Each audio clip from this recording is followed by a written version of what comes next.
Welcome to CS Bits, the complete IT solutions educations channel. Internet എന്ന് പറയുന്ന ചാപ്റ്ററിൻ്റെ രണ്ടാമത്തെ ഭാഗത്തിലേക്ക് എല്ലാവർക്കും സ്വാഗതം. ആദ്യമായിട്ട് നമുക്ക് പഠിക്കാനുള്ളത് ഇൻ്റർനെറ്റിൻ്റെ സർവീസുകൾ എന്തൊക്കെയാണെന്നാണ്. ഇമ്പോർട്ടൻ്റ് ആയിട്ടുള്ള സർവീസുകൾ. ഒന്നാമത്തെ സർവീസാണ് വേൾഡ് വൈഡ് വെബ് അല്ലെങ്കിൽ WWW, search engines, email and social media. ഇങ്ങനെ 4 സർവീസസ് ആണ് നമുക്ക് പഠിക്കാനുള്ളത്. ആദ്യമായിട്ട് നമുക്ക് പഠിക്കാനുള്ളത് വേൾഡ് വൈഡ് വെബ് എന്താണെന്നാണ്, അതായത് WWW.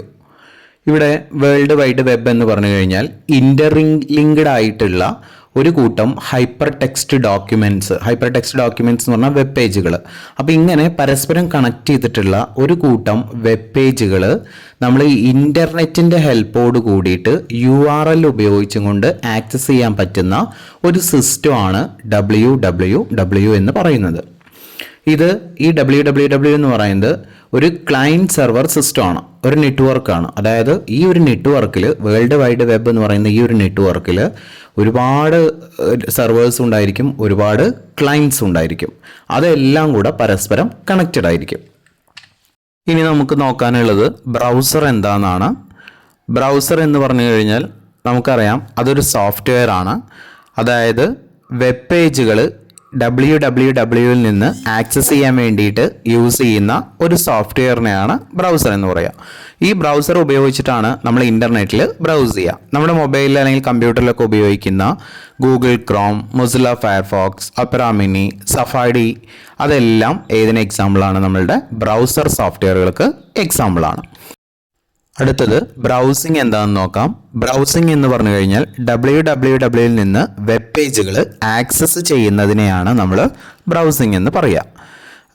ഇനി സെർച്ച് എൻജിൻ, രണ്ടാമത്തെ സർവീസാണ് സെർച്ച് എൻജിൻ.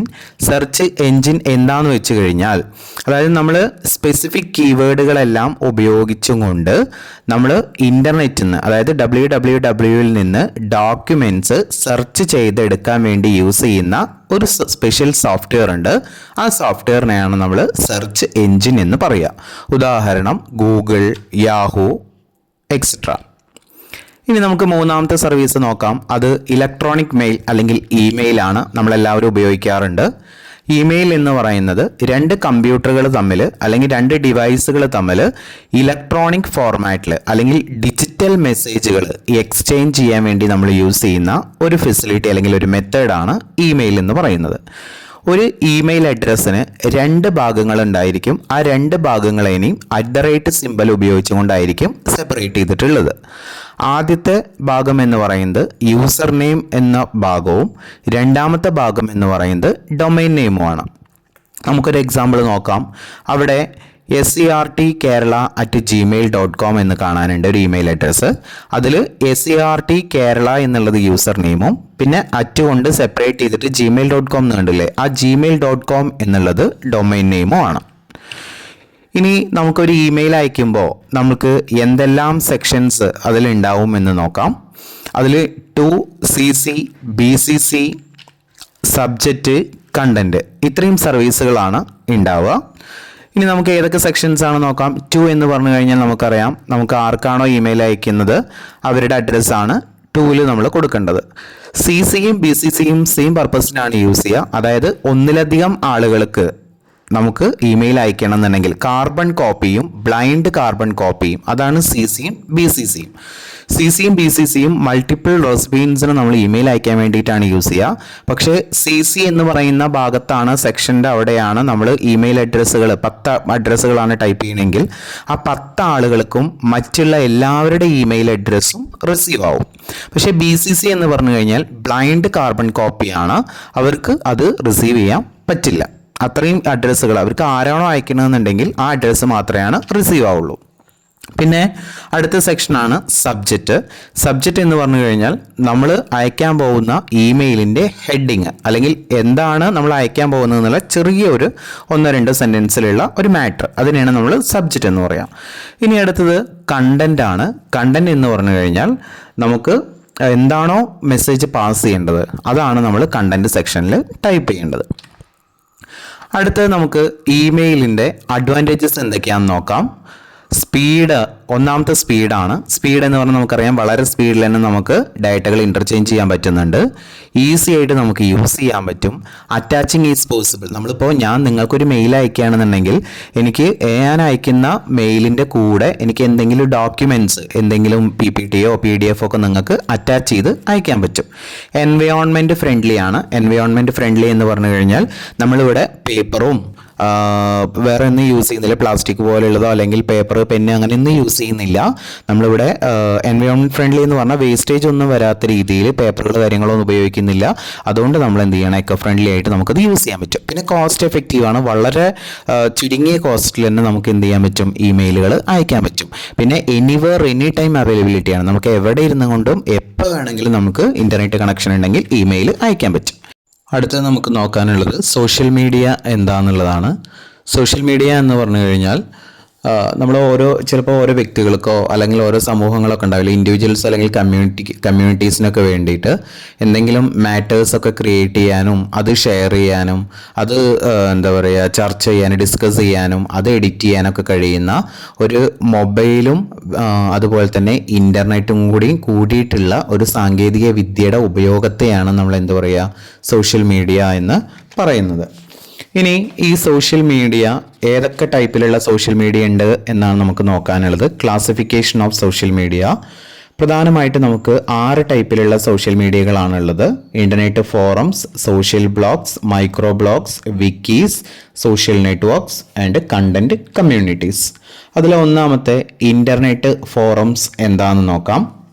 ഇൻ്റർനെറ്റ് ഫോറംസ് എന്താണെന്ന് വെച്ച് കഴിഞ്ഞാൽ ഒരു ഓൺലൈൻ ഡിസ്കഷൻ വെബ്സൈറ്റ് ആണ് ഇൻ്റർനെറ്റ് ഫോറംസ് എന്ന് പറയുന്നത്. അതായത് ആളുകൾ എല്ലാവരും ഓൺലൈൻ ഉണ്ടായിരിക്കും. ആ ഓൺലൈനിൽ ഇങ്ങനെ ഡിസ്കസ് ചെയ്തുകൊണ്ടിരിക്കും, ഓരോ മാറ്ററും ചർച്ച ചെയ്തുകൊണ്ടിരിക്കും. അപ്പം തന്നെ അതിനുള്ള സൊല്യൂഷനും ഉണ്ടായിരിക്കും. അങ്ങനെ ലൈവായിട്ട് ഡിസ്കഷൻസും അതിനുള്ള സൊല്യൂഷൻസും ഒക്കെ കിട്ടുന്ന വെബ്സൈറ്റുകളെയാണ് നമ്മൾ ഇൻ്റർനെറ്റ് ഫോറംസ് എന്ന് പറയുക.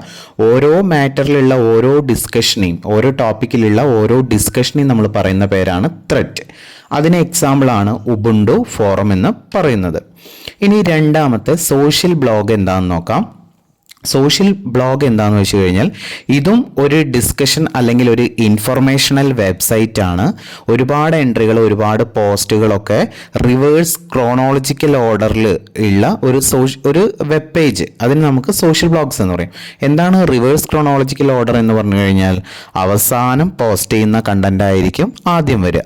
അപ്പോൾ ഇങ്ങനെ നമുക്കിങ്ങനെ വെബ്സൈറ്റിൽ ഇങ്ങനെ ഡിസ്കഷൻസും ഇൻഫർമേഷൻസ് ആയിട്ടുള്ള കണ്ടന്റ്സും എൻട്രീസ് ഒക്കെ പോസ്റ്റ് ചെയ്യുന്ന സൈറ്റുകൾ തന്നെയാണ് നമ്മൾ സോഷ്യൽ ബ്ലോഗ്സ് എന്ന് പറയുക. ഇത് ലൈവ് ഡിസ്കഷൻ അല്ല കേട്ടോ. അതിന് എക്സാമ്പിൾ ആണ് നമ്മുടെ blogger.com, wordpress.com എന്നൊക്കെ പറയുന്ന സൈറ്റുകൾ. ഇനി നമുക്ക് മൈക്രോ ബ്ലോഗ്സ് എന്താണെന്ന് നോക്കാം. മൈക്രോ ബ്ലോഗ്സ് എന്ന് പറഞ്ഞു കഴിഞ്ഞാൽ ആ പേര് സൂചിപ്പിക്കുന്ന പോലെ തന്നെ ചെറിയ ഷോർട്ട് സെൻറ്റൻസുകൾ അല്ലെങ്കിൽ ഷോർട്ടായിട്ടുള്ള ഇമേജസ്, ഷോർട്ടായിട്ടുള്ള വീഡിയോ ലിങ്കുകൾ അതെല്ലാം എക്സ്ചേഞ്ച് ചെയ്യാൻ വേണ്ടിയിട്ടുള്ള സൈറ്റുകൾ തന്നെയാണ് നമ്മൾ മൈക്രോ ബ്ലോഗ്സ് എന്ന് പറയുന്നത്. ഈ മൈക്രോ ബ്ലോഗ്സിലൂടെ നമ്മുടെ പേഴ്സണൽ ആയിട്ടുള്ള എന്തെങ്കിലും എക്സ്പ്രഷൻസും അല്ലെങ്കിൽ പേഴ്സണൽ ആയിട്ടുള്ള എന്തെങ്കിലും ഒപ്പീനിയൻസ് ഒക്കെ നമുക്ക് എന്ത് ചെയ്യാൻ പറ്റും, ഇതിൽ പോസ്റ്റ് ചെയ്യാൻ പറ്റും. അതിനുള്ള ഒരു എക്സാമ്പിളാണ് twitter.com എന്ന് പറയുന്ന സൈറ്റ്. അടുത്തത് നോക്കാനുള്ളത് വിക്കീസ് ആണ്. വിക്കീസ് എന്ന് പറഞ്ഞു കഴിഞ്ഞാൽ നമുക്ക് പുതുതായിട്ടുള്ള കണ്ടന്റുകൾ ആഡ് ചെയ്യാനോ അല്ലെങ്കിൽ എക്സിസ്റ്റിംഗ് ആയിട്ടുള്ള ഒരു ഇൻഫർമേഷൻ എഡിറ്റ് ചെയ്യാനോ ഒക്കെ സൗകര്യമുള്ള ഒരു വെബ് പേജിനെ അല്ലെങ്കിൽ ഒരു ഡോക്യുമെൻറ്റിനെയാണ്, ഇൻ്റർനെറ്റിലുള്ള ഡോക്യുമെൻറ്റിനെയാണ് നമ്മൾ വിക്കീസ് എന്ന് പറയുക. ഈ വിക്കീസ് എന്ന് പറയുന്നത് ഒരു കണ്ടന്റ് മാനേജ്മെൻറ്റ് സിസ്റ്റമാണ്. അതായത് നമ്മുടെ വിക്കിപീഡിയ ഒരു എക്സാമ്പിളാണ്. അതായത് നമുക്ക് വിക്കിപീഡിയ സൈറ്റുകൾക്ക് നമ്മുടേതായിട്ടുള്ള എന്തെങ്കിലും ഇൻഫർമേഷൻസ് നമുക്ക് അതിലേക്ക് ആഡ് ചെയ്യാൻ പറ്റും. അതിലുള്ള ഇൻഫർമേഷൻ ഏതെങ്കിലും തെറ്റാണെന്ന് തോന്നുകയാണെന്ന് വെച്ചാൽ നമുക്ക് എഡിറ്റ് ചെയ്യാനും പറ്റും. എല്ലാ വെബ് പേജിലും അതിനുള്ള സൗകര്യമില്ല. അപ്പോൾ അങ്ങനെ എഡിറ്റിങ്ങും പോസ്റ്റിങ്ങും സൗകര്യമുള്ള വെബ് പേജുകൾ തന്നെയാണ് നമ്മൾ വിക്കി സൈറ്റുകൾ എന്ന് പറയാം. ഇനി അടുത്ത് നമുക്ക് സോഷ്യൽ നെറ്റ്വർക്ക്സ് ആണ്.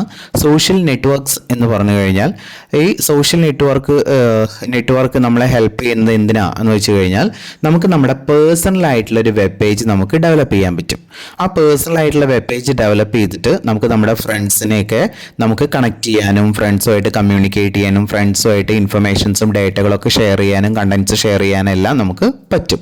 അതായത് ടെക്സ്റ്റുകളും ഇമേജസും വീഡിയോസൊക്കെ നമുക്ക് ഇതുപോലെ നമുക്ക് ഷെയർ ചെയ്യാൻ പറ്റും. അപ്പം നമ്മുടെ ഇതുപോലുള്ള നമ്മുടെ സ്വന്തമായിട്ടുള്ള പേഴ്സണലായിട്ടുള്ള വെബ് പേജുകൾ ക്രിയേറ്റ് ചെയ്ത് അതിലൂടെ നമുക്ക് ഫ്രണ്ട്സുമായിട്ട് കണക്ട് ചെയ്യാനും ഫ്രണ്ട്സിന് ഇൻഫർമേഷൻസും ഡേറ്റകളൊക്കെ ഷെയർ ചെയ്യാനൊക്കെ വേണ്ടിയിട്ട് യൂസ് ചെയ്യുന്ന വെബ്സൈറ്റുകൾ തന്നെയാണ് നമ്മൾ എന്ത് പറയുക ഇവിടെ സോഷ്യൽ നെറ്റ്വർക്ക്സ് എന്ന് പറയുക.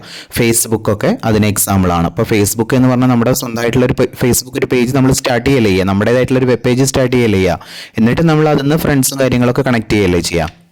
ഇനി നമുക്ക് കണ്ടന്റ് കമ്മ്യൂണിറ്റീസ് ആണ്. കണ്ടന്റ് കമ്മ്യൂണിറ്റീസ് എന്ന് പറഞ്ഞു കഴിഞ്ഞാൽ ഏതെങ്കിലും ഒരു സ്പെസിഫിക് ടോപ്പിക്കിൽ മാത്രമുള്ള കമ്മ്യൂണിറ്റീസ് അല്ലെങ്കിൽ വെബ് പേജുകൾ. ഇപ്പോൾ നമുക്കറിയാം സ്പെസിഫിക് ടോപ്പിക് എന്ന് പറയുന്നത് സ്പെസിഫിക് ടൈറ്റിലുള്ള ഡേറ്റകൾ മാത്രമേ അതിലുണ്ടാവുള്ളൂ. അപ്പോൾ അതിനൊരു എക്സാമ്പിൾ പറയുകയാണെന്നുണ്ടെങ്കിൽ ഇപ്പോൾ യൂട്യൂബിൽ നമുക്ക് വീഡിയോ കണ്ടൻറ്റ്സ് മാത്രമേ നമുക്കതിലുണ്ടാവുള്ളൂ അല്ലേ. അപ്പോൾ ഇങ്ങനെ ചില വെബ്സൈറ്റിൽ ഫോട്ടോസ് മാത്രമേ ഉണ്ടാവുള്ളൂ. അങ്ങനെ ഏതെങ്കിലും ഒരു സ്പെസിഫിക് കണ്ടൻസിനെ കുറിച്ചിട്ട് സ്പെസിഫിക് ടൈപ്പ് ഓഫ് കണ്ടൻസുകൾ മാത്രം എനേബിൾ ചെയ്തിട്ടുള്ള വെബ് പേജുകൾ അല്ലെങ്കിൽ ഓർഗനൈസ് ചെയ്തിട്ടുള്ള വെബ് പേജുകൾ തന്നെയാണ് നമ്മൾ എന്താ പറയുക, അല്ലെങ്കിൽ ഷെയർ ചെയ്യാൻ വേണ്ടി യൂസ് ചെയ്യുന്ന വെബ് പേജുകൾ തന്നെയാണ് നമ്മൾ കണ്ടന്റ് കമ്മ്യൂണിറ്റീസ് എന്ന് പറയുന്നത്. ഇനി നമുക്ക് സോഷ്യൽ മീഡിയയുടെ അഡ്വാൻറ്റേജസ് എന്തൊക്കെയാണെന്ന് നോക്കാം. ഒന്നാമത്തെ ബ്രിങ് പീപ്പിൾ ടുഗദർ എന്ന് പറഞ്ഞു കഴിഞ്ഞാൽ ചിലപ്പോൾ നമ്മൾ നമ്മുടെ കുട്ടിക്കാലത്തോ അല്ലെങ്കിൽ നമ്മൾ ക്ലാസ് പഠിക്കുമ്പോൾ ഒക്കെ മറന്നുപോയ ഫ്രണ്ട്സോ അല്ലെങ്കിൽ കണ്ട് മറന്ന ആളുകളൊക്കെ ആയിരിക്കും ഉണ്ടായിരിക്കുക. അപ്പോൾ നമ്മൾ ഇതുപോലെ സോഷ്യൽ മീഡിയ ഇപ്പോൾ ഇൻസ്റ്റാഗ്രാം ആണെങ്കിലും ഫേസ്ബുക്ക് ആണെങ്കിലും നമ്മൾ യൂസ് ചെയ്യുമ്പോൾ നമ്മുടെ പഴയ ഫ്രണ്ട്സിനെയൊക്കെ നമ്മൾ കാണാറില്ലേ, നേരിട്ട് കണ്ടിട്ട് കുറേ കാലങ്ങളൊക്കെ ആയിട്ടുണ്ടാവും. അങ്ങനെയുള്ള ആളുകളായിട്ട് കണക്ട് ചെയ്യാനൊക്കെ നമുക്ക് സോഷ്യൽ മീഡിയ ഉപകാരപ്പെടുന്നുണ്ട്. പിന്നെ പ്ലാൻ ആൻഡ് ഓർഗനൈസ് ഈവൻറ്റ്സ്, അതായത് എന്തെങ്കിലും പ്രോഗ്രാമുകളൊക്കെ ഉണ്ടെങ്കിൽ അത് നമ്മൾ പ്ലാൻ ചെയ്യാനോ ഓർഗനൈസ് ചെയ്യാനൊക്കെ നമ്മൾ സോഷ്യൽ മീഡിയ ഉപയോഗിക്കാറുണ്ട്. ഇപ്പോൾ നിങ്ങൾ തന്നെ എന്തെങ്കിലും ട്രിപ്പിൻ്റെ കാര്യമോ അല്ലെങ്കിൽ വേറെ എന്തെങ്കിലും ഇപ്പോൾ ഒരു ന്യൂ ഇയർ സെലിബ്രേഷൻ്റെ കാര്യമൊക്കെ നിങ്ങൾ നിങ്ങളുടെ ഇൻസ്റ്റാഗ്രാമോ അല്ലെങ്കിൽ എന്തെങ്കിലും വാട്സപ്പ് കമ്മ്യൂണിറ്റിയോ അല്ലെങ്കിൽ വാട്സപ്പ് ഗ്രൂപ്പൊക്കെ ഉണ്ടെങ്കിൽ അതിലൊക്കെ ചർച്ച ചെയ്യാറില്ലേ. അങ്ങനെ എന്തെങ്കിലും പ്രോഗ്രാമുകളൊക്കെ പ്ലാൻ ചെയ്യാനോ ഓർഗനൈസ് ചെയ്യാനൊക്കെ വേണ്ടിയിട്ട് നമ്മൾ സോഷ്യൽ മീഡിയ യൂസ് ചെയ്യാറുണ്ട്. ബിസിനസ് പ്രൊമോഷന് വേണ്ടി യൂസ് ചെയ്യാറുണ്ട്. ഇപ്പോൾ നിങ്ങൾ കാണാറുണ്ട് ഇൻസ്റ്റാഗ്രാമും ഫേസ്ബുക്കൊക്കെ അല്ലെങ്കിൽ യൂട്യൂബൊക്കെ തുറന്നു കഴിഞ്ഞാൽ അതിൽ നിറയെ പരസ്യങ്ങളൊക്കെ ഉണ്ടാവാറുണ്ട് അല്ലേ. അപ്പോൾ അങ്ങനെ ബിസിനസ് പ്രൊമോഷന് വേണ്ടി യൂസ് ചെയ്യാറുണ്ട്. പിന്നെ സോഷ്യൽ സ്കിൽസ് എൻഹാൻസ് ചെയ്യാൻ വേണ്ടി യൂസ് ചെയ്യാറുണ്ട്. സോഷ്യൽ സ്കിൽസ് എൻഹാൻസ് ചെയ്യുക എന്ന് പറഞ്ഞു കഴിഞ്ഞാൽ ഇപ്പോൾ എന്തെങ്കിലും ഒരു സംഭവമൊക്കെ നടന്നു അല്ലെങ്കിൽ എന്തെങ്കിലും ഒരു കാര്യത്തെ കുറിച്ചിട്ട് നമുക്ക് ചിലപ്പോൾ നേരിട്ട് പ്രതികരിക്കാൻ പറ്റാത്ത കുറേ കാര്യങ്ങളുണ്ടാവും. അത് നമ്മൾ എന്ത് ചെയ്യും, നമ്മുടെ സോഷ്യൽ മീഡിയ വഴി നമ്മൾ പോസ്റ്റ് ചെയ്യാറുണ്ട്. ഓക്കെ, ഇനി നമുക്ക് ഇതിൻ്റെ ലിമിറ്റേഷൻസ് ആണ് അല്ലെങ്കിൽ ഇതിൻ്റെ ദോഷവശങ്ങൾ നോക്കാം. സോഷ്യൽ മീഡിയയുടെ ഒന്നാമത്തെയാണ് ഇൻട്രൂഷൻ ടു പ്രൈവസി, അതായത് നമ്മുടെ പ്രൈവസിയിലേക്കുള്ള നുഴഞ്ഞുകയറ്റം എന്നൊക്കെ പറയും നമ്മൾ. അതായത് നമ്മൾ പറയാറുണ്ട് നമ്മുടെ പേഴ്സണൽ ആയിട്ടുള്ള എന്താ പറയുക ഇമെയിൽ ഐ ഡികളും അഡ്രസ്സുകളും ഫോൺ നമ്പറുകളൊന്നും നമ്മൾ സോഷ്യൽ മീഡിയ സൈറ്റുകളിൽ കൊടുക്കരുത്. അതൊക്കെ എന്താ പറയുക ഹാക്ക് ചെയ്യും, അതല്ലാന്നുണ്ടെങ്കിൽ മിസ്യൂസ് ചെയ്യപ്പെടാൻ സാധ്യതയുണ്ട് എന്നൊക്കെ പറയാറുണ്ട്. അപ്പോൾ നമ്മുടെ പ്രൈവസിയിലേക്കുള്ള ഒരു നുഴഞ്ഞുകയറ്റം അതിനെയാണ് നമ്മൾ ഇൻട്രൂഷൻ എന്ന് പറയുക. അതായത് നമ്മളുടെ പേഴ്സണൽ ആയിട്ടുള്ള ഡീറ്റെയിൽസ് ആയിട്ടുള്ള ലൊക്കേഷനും നമ്മുടെ person name, date of birth, email address ഒക്കെ ഉണ്ടാവാറില്ലേ, അതൊക്കെ വല്ല ഇല്ലീഗൽ ആക്ടിവിറ്റീസിനും ഉപയോഗിക്കും. പിന്നെ രണ്ടാമത്തെ അഡിക്ഷനാണ്, അതായത് സോഷ്യൽ മീഡിയയ്ക്ക് അഡിക്ഷൻ ആവും. അതായത് നമുക്ക് ഒരു 5 മിനിറ്റ് പോലും ഈ ഫേസ്ബുക്കും വാട്സപ്പും അല്ലെങ്കിൽ മൊബൈൽ ഫോണുകളൊന്നും ഇല്ലാതെ നമുക്ക് ഇരിക്കാൻ പറ്റാത്തൊരവസ്ഥ. അപ്പോൾ അങ്ങനെ ഇരുന്ന് കഴിഞ്ഞാൽ നമുക്ക് ഒരുപാട് മെൻ്റൽ സ്ട്രെസ് വരും, ഡിപ്രഷൻ വരും. അതുപോലെ തന്നെ കുട്ടികളാണെങ്കിൽ പഠനത്തിൽ കോൺസെൻട്രേഷൻ ഇല്ലാതെ വരും. അതിനെയാണ് നമ്മളവിടെ അഡിക്ഷൻ എന്ന് പറയുക. പിന്നെ സ്പ്രെഡ് റൂമേഴ്സ് ആണ്, അതായത് റോങ് ആയിട്ടുള്ള ഇൻഫർമേഷൻസ് എന്തെങ്കിലുമൊക്കെ ഉണ്ടെങ്കിൽ അത് പെട്ടെന്ന് സ്പ്രെഡ് ആവും. കാരണം ഇപ്പോൾ നമ്മൾ ഇൻസ്റ്റാഗ്രാമിൽ ഒരാളെ കുറിച്ചിട്ട് വേണ്ടാത്ത അല്ലെങ്കിൽ നമുക്ക് ഉറപ്പില്ലാത്തൊരു കാര്യം നമ്മൾ ഇൻസ്റ്റാഗ്രാമിൽ പോസ്റ്റ് ചെയ്ത് കഴിഞ്ഞാൽ ആ ഇൻസ്റ്റാഗ്രാമിൽ ആ പേജുകൾ അല്ലെങ്കിൽ നമ്മളെ ഫോളോ ചെയ്യുന്ന എല്ലാ ആളുകൾക്കും എന്ത് ചെയ്യും, ആ മാറ്റർ കാണാൻ പറ്റും. അപ്പോൾ നമ്മൾ ഇല്ലാത്തൊരു കാര്യമാണ് പോസ്റ്റ് ചെയ്യണമെങ്കിൽ അല്ലെങ്കിൽ നമ്മൾ ഇതുപോലെയുള്ള എന്തെങ്കിലും റോങ് ആയിട്ടുള്ള കാര്യങ്ങളാണ് പോസ്റ്റ് ചെയ്യുന്നതെങ്കിൽ വളരെ പെട്ടെന്ന് തന്നെ അത് മറ്റുള്ള ആളുകളിലേക്ക് എത്തും. ഇനി നമുക്ക് സോഷ്യൽ മീഡിയ എങ്ങനെ നമുക്ക് ബെസ്റ്റായിട്ട് ഉപയോഗിക്കാമെന്ന് നോക്കാം. അതിൽ ഒന്നാമത്തെയാണ് അവോയ്ഡ് അൺനെസസറി അപ്ലോഡിങ്സ്. അതായത് നമുക്ക് അൺനെസസറി ആയിട്ടുള്ള അല്ലെങ്കിൽ നെസസറി അല്ലാത്ത കുറേ കാര്യം നമ്മുടെ പേഴ്സണൽ ഡാറ്റകളൊക്കെ ഉണ്ടാവില്ലേ, ഇമെയിൽ അഡ്രസ്സും ഫോൺ നമ്പറും അതുപോലെ നമ്മുടെ ഇമേജുകളൊക്കെ ഉണ്ടാവില്ലേ, നമ്മുടെ പേഴ്സണൽ ആയിട്ടുള്ള നമ്മുടെ ഫേസൊക്കെ ആയിട്ടുള്ള ഇമേജുകളൊക്കെ ഉണ്ടാവില്ലേ, അങ്ങനെ അൺനെസസറി ആയിട്ടുള്ള അപ്ലോഡിങ്സ് നമ്മൾ അവോയ്ഡ് ചെയ്യുക. രണ്ടാമത് സെറ്റ് ടൈം ഷെഡ്യൂൾ, അതായത് ടൈം ഷെഡ്യൂൾ സെറ്റ് ചെയ്യുക എന്ന് പറഞ്ഞു കഴിഞ്ഞാൽ നമ്മളിപ്പോൾ ഉപയോഗിക്കുന്നതിന് സോഷ്യൽ മീഡിയാസൊക്കെ ഉപയോഗിക്കുന്നതിന് നമ്മൾ എന്ത് ചെയ്യുക, നമ്മളൊരു ടൈം സെറ്റ് ചെയ്യാം. ഓക്കെ. പിന്നെ അതുപോലെ തന്നെ അവോയ്ഡ് പോസ്റ്റിങ്സ് ആണ്. അവോയ്ഡ് പോസ്റ്റിങ്സ് എന്ന് പറയുന്നത് നമ്മൾ റോങ് ആയിട്ടുള്ള പോസ്റ്റിങ്സ് അവോയ്ഡ് ചെയ്യുക. അതായത് അതല്ലാന്നുണ്ടെങ്കിൽ നമുക്ക് ഉറപ്പില്ലാത്ത എന്തെങ്കിലും കണ്ടൻസ് ഒക്കെ ഉണ്ടാവില്ലേ, അതൊക്കെ നമ്മൾ പോസ്റ്റ് ചെയ്യുന്നത് ഒഴിവാക്കുക. പിന്നെ set privacy levels. Set privacy levels എന്ന് പറഞ്ഞു കഴിഞ്ഞാൽ ഇപ്പോൾ സോഷ്യൽ മീഡിയയിലൊക്കെ നമ്മൾ എന്തെങ്കിലുമൊക്കെ പോസ്റ്റ് ചെയ്യുകയാണെന്നുണ്ടെങ്കിൽ നമ്മൾ പ്രൈവറ്റ് ആണോ അതോ ഫ്രണ്ട്സിന് മാത്രം കാണാൻ പറ്റുമോ അതല്ലെങ്കിൽ പബ്ലിക് എല്ലാവർക്കും കാണണമെന്നൊക്കെ നമ്മൾ സെറ്റ് ചെയ്യാറില്ലേ. അപ്പോൾ നമ്മൾ പ്രൈവറ്റ് ആയിട്ട് കീപ്പ് ചെയ്യേണ്ട കാര്യങ്ങൾ പ്രൈവറ്റ് എന്ന് പറഞ്ഞിട്ട് തന്നെ നമ്മൾ കീപ്പ് ചെയ്യാം. ഇതോടുകൂടി ഇൻ്റർനെറ്റ് എന്ന് പറയുന്ന ചാപ്റ്ററിൻ്റെ 2ാമത്തെ ഭാഗം ഇവിടെ കഴിഞ്ഞു. ഇനി അടുത്ത ഭാഗമായിട്ട് വീണ്ടും കാണാം.